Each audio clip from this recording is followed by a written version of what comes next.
আজকের ব্লগটা মেইনলি আমার কাজিনের ওয়েডিং নিয়ে। তো আমার কাজিনের ওয়েডিংয়ে গিয়ে আমরা সবাই একসাথে হয়ে কি মজা করেছি অ্যান্ড কিভাবে টাইম স্পেন্ড করেছিলাম সবকিছুই দেখাবো এই ব্লগে। তো চলেন ব্লগটা শুরু করা যাক। তো যেহেতু আমার কাজিনের বিয়ে ছিল তাই আমি খুব সুন্দর করে রেডি হয়ে নিয়েছি, আর এই ড্রেসটাও আমার খুবই পছন্দের ছিল, আর আজকে আমি ফার্স্ট টাইম পরেছি। আর ড্রেসটা আমি অনেক আগে কিনেছিলাম বাট আজকেই পরা হয়েছে। আর আমার কাজিনের বিয়ের অনুষ্ঠানটা মেনলি সায়রা গার্ডেন রিসোর্টে করা হয়েছিল, তাই ডিরেক্ট রিসোর্টে এসেই আমি ব্লগটা স্টার্ট করেছিলাম। আর আমার ফুপ্পি আগেই চলে এসেছিল, তো এখানে যেতে যেতে সবার সাথেও দেখা হচ্ছিল, আর এদিকে আমি আমারও একটু ভিডিও করে নিলাম। আর এখন আপনাদের সাথে একটু তাদের ডেকোরেশনটা আমি শেয়ার করছি। আর ডেকোরেশনটা খুবই সুন্দর হয়েছিল যেহেতু ডেস্টিনেশন ওয়েডিং ছিল। আর আমার কাছে বেশি ভালো লেগেছে হোয়াইট কালারের জন্য, যদিও অন্যান্য কালার ছিল বাট হোয়াইট কালারটা মেজর কালার হিসেবে রাখা হয়েছিল। অ্যান্ড ছবি তোলার জন্য সুন্দর সুন্দর কর্নার ছিল। যেহেতু এখনো আমরা খাওয়া দাওয়া করিনি, আমরা খাওয়া দাওয়াটা শেষ করে দেন সবাই মিলে ফ্যামিলি ফটো তুলবো। তো এখন ডিরেক্ট আমরা খাওয়া দাওয়া করতে চলে যাচ্ছি। আর অলমোস্ট আমার সব ফুপ্পিরা কাজিনরা সবাই চলে এসেছিল। আর ওই দিন আমাদের সবচেয়ে বেশি লেট হয়ে গিয়েছিল, সবাই চলে এসেছিল। আর এখানে সবার আমি একটু ভিডিও করছিলাম, সবাই অলরেডি বসে গিয়েছে খাওয়া দাওয়া করতে। তো সবার সাথে কিছুক্ষণ কথা হলে এদিকে আমরাও খাওয়া দাওয়া করতে বসে গিয়েছিলাম। আর আমরা একদম এক সাইডে বসেছিলাম, আমাদের কাজিনদের থেকে অনেক বেশি দূরে ছিল আমাদের টেবিলটা, কারণ ওই পাশটা একদমই খালি ছিল না। আর এইদিকে আমাদের খাবারটাও দিয়ে দিল। আর খাবারে ছিল হচ্ছে খাসির কাচ্চি, সালাদ, চাটনি, চিকেন ফ্রাই অ্যান্ড চিকেন ঝাল ফ্রাইও করা হয়েছিল, আর কাবাবও করা হয়েছিল। যেহেতু আমি খাসির মাংস একদমই খাই না, তাই আমি চিকেন ফ্রাই আর কাবাব দিয়েই খেয়েছিলাম। আর খাবারের টেস্ট আমার কাছে খুবই ভালো লেগেছে। আমি রাইস দিয়ে ফার্স্টেই কাবাবটা ট্রাই করলাম, আর কাবাবটা সবচেয়ে বেশি মজা ছিল। দেন আমি চিকেন ফ্রাই আর রাইস দিয়ে খাচ্ছিলাম। আর আমার খাসির মাংস একদমই পছন্দ না, আমি কখনোই খাই না। তাই অন্যান্য জায়গায় যখন কাচ্চি রেস্টুরেন্টে খাওয়া হয় তখন দেখা যায় এক্সট্রাভাবে আমার রোস্ট নিতে হয়, যেহেতু আমি খাসির মাংস একদমই খাই না। তো এখানে আমি ঝাল ফ্রাইটাও একটু ট্রাই করলাম, বাট আমার কাছে নর্মাল চিকেন ফ্রাইটাই বেশি ভালো লেগেছে। এখানে জর্দাও দেওয়া হয়েছিল, বোরহানিও ছিল। আর জর্দাটা সবাই ট্রাই করেছিল, সবার কাছেই ভালো লেগেছে। আর আমি যেহেতু মিষ্টি খাই না তাই আমি জর্দাটা আর খাইনি। তো এখানে মোটামুটি আমাদের সবারই খাওয়া দাওয়া শেষ হয়ে গিয়েছিল, তাই আমরা সবাই মিলে এখন বাহিরের দিকে চলে যাচ্ছি। আর যেহেতু মাত্রই আমরা খাওয়া দাওয়া শেষ করেছি তাই সবাই মিলে এখানটাতে আমরা কিছুক্ষণ বসেছিলাম, সব কাজিনরা অ্যান্ড ফুপ্পিরাও ছিল।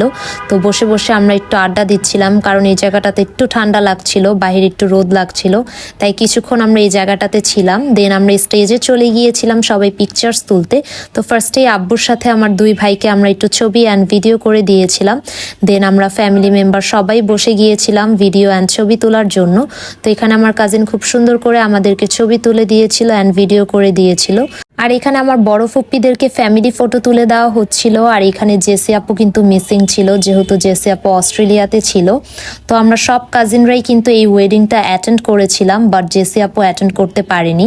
তো এখানে সবাই মিলে আমরা গ্রুপ ফটো তুলছিলাম, দেন সবাই সবার সাথেই মোটামুটি পিকচার্স তুলেছিলাম।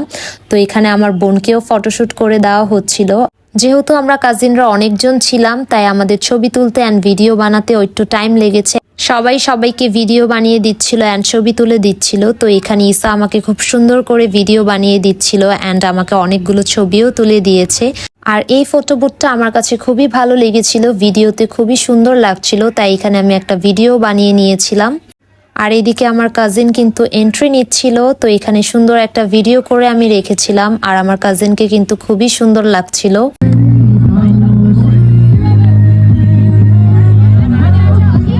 আর এইদিকে আমার কাজিন যখন স্টেজে উঠছিল তখন তার হাজবেন্ড তাকে খুব সুন্দরভাবে রিসিভ করছিল।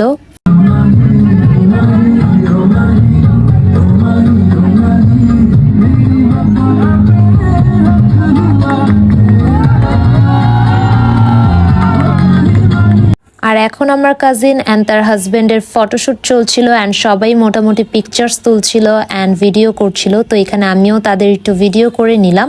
আর যেহেতু এন্ট্রির সময় ভিডিও করছিলাম তাই তেমন একটা ছবি তুলতে পারিনি, তাই এখন দুই একটা ছবিও তুলেছিলাম। তো এইদিকে কাজিনের আম্মুর সাথে সবাই মিলে মোটামুটি গ্রুপ ফটো তুলছিল। আর এখানে আমার সব ভাইদের সাথে জিমিয়া ছবি তুলছিল। তো এটার আমি একটা ভিডিওর ক্লিপ নিয়ে রেখেছিলাম, আমরা সবাই একসাথে অনেক ছবি তুলেছিলাম। আর এখন আমরা রিসোর্টে একটু ঘুরছিলাম সব কাজিনরা মিলে। আর এখানে আমরা সবাই মিলে হাঁটতে হাঁটতে অনেক বেশি মজা করছিলাম, আর সবার একটা ভিডিওর ক্লিপও নিয়ে রেখেছিলাম। আর আমার কাজিন এখন চলে যাচ্ছিল, তাই ওর সাথে আমি একটু হ্যান্ডশেক করে নিলাম। আর এদিকে আমি আর আমার বোন মিলে একটু ভিডিও করে নিলাম। আর এখন আমরাও চলে যাচ্ছিলাম। তো এখন আমরা সবাই মিলে গাড়িতে উঠছিলাম। আর ওই দিন সবারই অনেক বেশি গরম লাগছিল, তাই গাড়িতে ওঠার সাথে সাথে আমরা এসি অন করে দিয়েছিলাম। যদিও জানুয়ারি মাস চলছিল, বাট ওই দিন মনে হয়েছে একদম গরমকাল চলে এসেছে, সবার কাছে এত পরিমাণে গরম লাগছিল। আজকের দিনটা আমাদের অনেক বেশি ভালো কেটেছে, যেহেতু অনেক দিন পর সব রিলেটিভসদের সাথে দেখা হয়েছে অ্যান্ড সবাই মিলে অনেকক্ষণ টাইম স্পেন্ড করেছিলাম, অনেক বেশি মজা করেছি অ্যান্ড আমরা সবাই মিলে অনেক গ্রুপ ফটোও তুলেছিলাম। তো আজকের ব্লগটি এ পর্যন্ত। আল্লাহ হাফেজ সবাইকে।